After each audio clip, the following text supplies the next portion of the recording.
Alright, in the shop today doing a fader bypass on a Series 40 mixing console, Sound Workshop Series 40. And I pulled out the old VCAs and I'm trying to decide what kind of faders to install. I got these ALPS 736M 10KA, pulled out an old soundtrack mixing console. I think the 10KA stands for 10 kilo ohm audio taper. These are definitely audio taper faders. They have solder lugs on them, which is cool. And also unlike the Penny & Giles faders that came out of them, which do not have solder lugs. And I've heard it said that you can't take apart these ALPS faders. I don't know what people are talking about. It's really easy to do.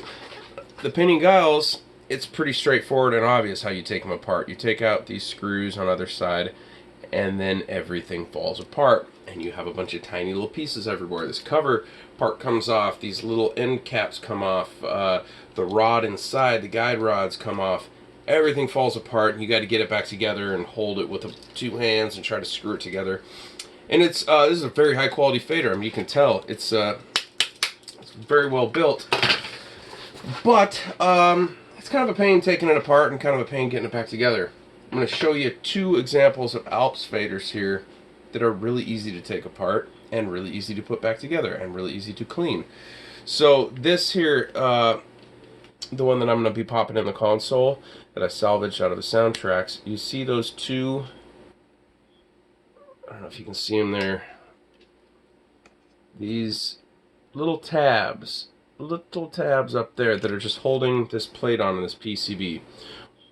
All you have to do is take some little pliers and squeeze those tabs together a little bit, leave a little bit of room so they can still wiggle, and then this pops right off, and you can access the tracks of the faders down there. So you could pop the other side off too if you wanted, you know, take the whole thing off and really get down in there if you need to, but I find that just having it open like this is fine. I take a little bit of stablant here on a brush, go down in there, paint it onto the tracks, hold the fader itself up. You can see the wiper down there. Can you see it? It's right there. And put a little stablant on the wipers, being very careful not to disturb them. Make sure there's no gunk in there. Make sure the tracks are all nice and clean.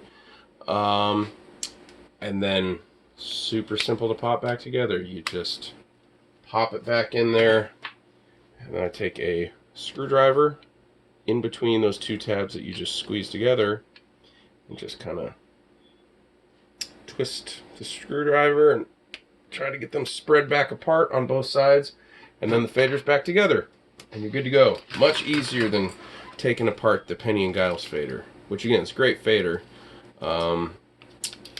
but honestly I think the ALPS is a little easier. Now we got another example of an ALPS fader here. This came out of a Yamaha PM4000, and this is a great quality fader. It has also a very good quality feel to it. It's got wires here, but it's also got tiny little solder lugs, so if you wanted to solder your own wires on there, you could pull off this connector and, you know, put different wires on the connector itself, whatever's good. This one's even easier to take apart. You can do it with no tools at all. It's got some little fabric here. You just peel that back. I've already done that. Peel it back here, and then can you see these tabs here? You literally just take that tab, pull it open like so, and open it up. That's it. And then you got access to the whole fader, the inside tracks, everything. You can do whatever you need to do, and then to close it back up, you just line it up, snap it together, and there you go. Simple as that. So for people saying that you can't take apart ALPS faders, I don't know what you're talking about. At least these two models here, it's really easy. I would imagine it's probably similar on other models. So there you go. Hopefully that's helpful to somebody at some point.